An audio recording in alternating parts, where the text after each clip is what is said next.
but there are also awards. There are 4 awards that are voted on by your fellow writers. Mm-hmm. So there's the Spirit Award.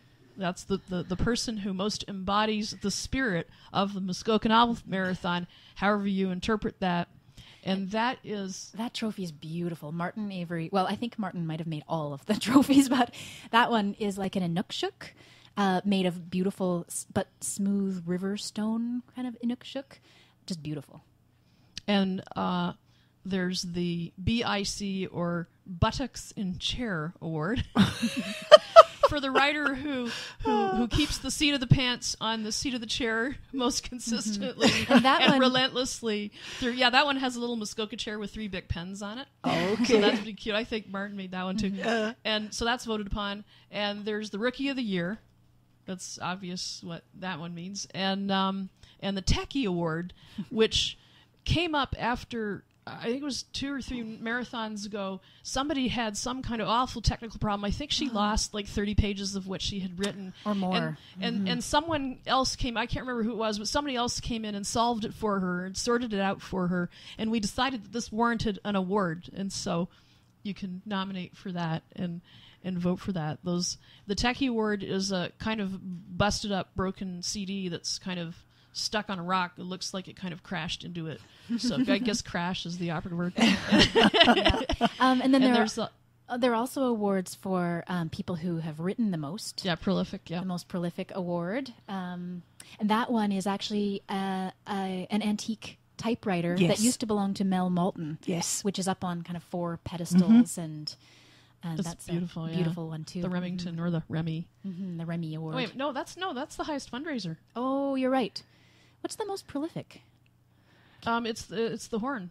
Like there's a horn. Yes. There's a horn on the pedestal yes. And that's from an old Muskoka Novel Marathon tradition, right. which was every time you completed 10 pages, you would go up and you'd hit the horn, right? And so you'd be riding along and you'd be at 30, and somebody else would go up and go honk honk honk honk honk honk honk, and you go, oh geez, okay, and you'd be either intimidated or inspired. Yeah, but after they did that, I remember there was a whole lot of this as well, yes, and there the was. whole crowd kind of stopped. Yep. And congratulations. And there's people up, I'm sure, who write very fast. Oh yeah, and they go back and depends on who it is. Yeah. Now we've actually changed that tradition there were 2 reasons. One is because there are more and more people involved in the marathon, so it's constant honking. And then the other one was that we had a few venues in a row, maybe 3, 4, 5 years in a row, when people were actually in different rooms. So they would hear a honking out in the hall, but they couldn't see who had been honking, and it wasn't that same. Yeah, okay. So what we just decided to do was now every time someone finishes 10 pages, they get a strip of paper which represents the what am I trying to say? The spine of a book. Oh, yeah. And they write their name and how many pages they've written, and they put it up on this sort of a bookshelf so that everyone can see collectively how many pages we've written. So underlying all of this, how competitive is it? I mean, I hate to bring that word up, but it's wonderful. We're in Muskoka. It's beautiful weather. You're all together with writers. But does competitiveness raise its ugly... Well, I should say it's ugly head. It's competitive, but nobody's hostile or nobody's envious or anything like that. No. You don't see anything like that. Okay. Well, and it completely depends on the person, too. Because, for example, we have a couple of authors. Last year, our most prolific and our second most prolific author wrote, I believe, 310 pages and 308 pages, something like that. Yeah. So there was lots of kind of trash talking going on between them, and don't go to sleep, I'm going to get ahead of you. And okay, but it was all that's just fun stuff. It was all in fun. Yeah.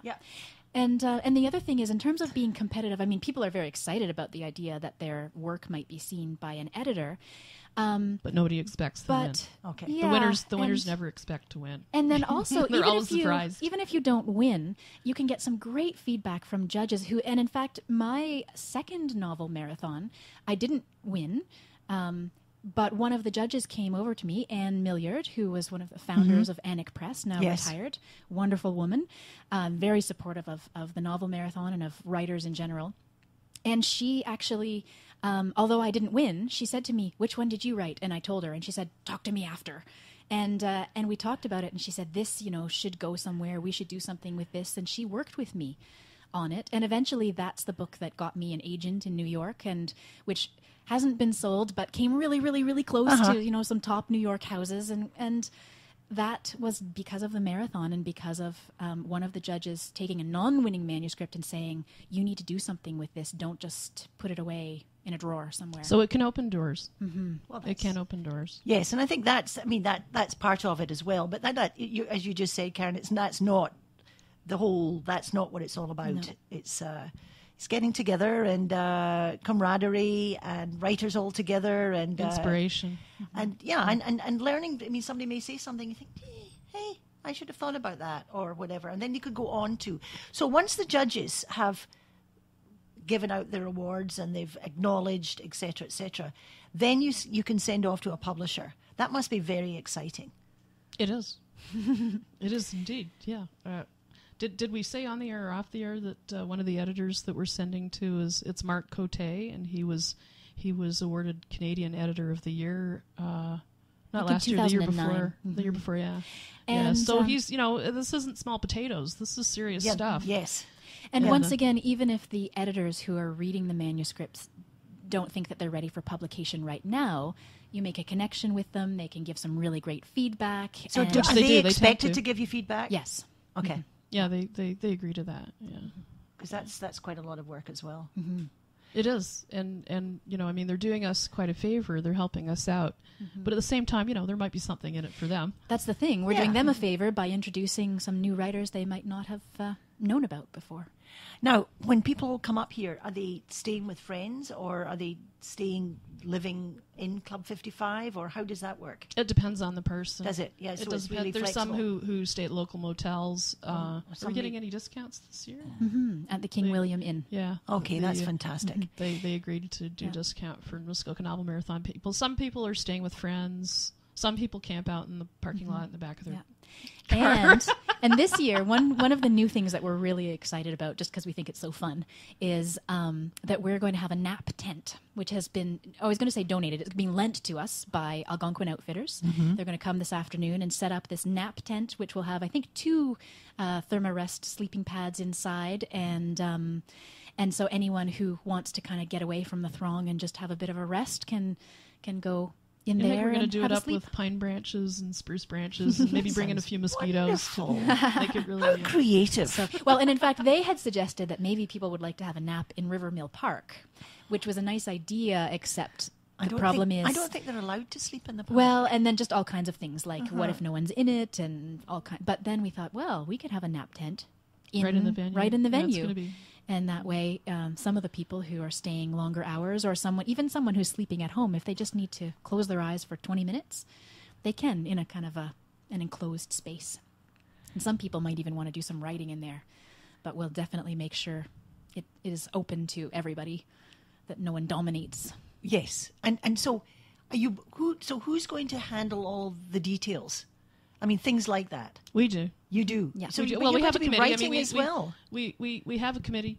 Okay. We also have Lorraine Alice, who is doing our judge liaisoning and our treasury. She's our Yeah, treasurer. and she's going to be And, registering people as they come in. And Dawn Huddlestone, who is also participating in the marathon as a writer, she does our website. She does a Yeah, lovely and job. she went and found Muskoka.com. lots of sponsors as well. Yeah, that's right. Yeah. Yes, she did that too. And But then we basically try to plan and get as much done as we possibly can before 8:00 tonight, so that way we can concentrate on the writing. and the other fantastic thing is we have a den mother, Ah, yes, Mika yes. Bile, my wonderful mother-in-law, is basically going to be the one going to get the food, putting it out, making sure everyone is fed and hydrated, and there's Troubleshooting, coffee made, and if solving someone problems. needs her to run and get them Tylenol or something, Or a she Band-Aid can do or that. whatever, yeah. She'll do that, and so she'll be the kind of a person just looking after everyone and gopher and general hostess, so that we don't have to do that. Keep that thought. We will be right back. We're going to have a short commercial break.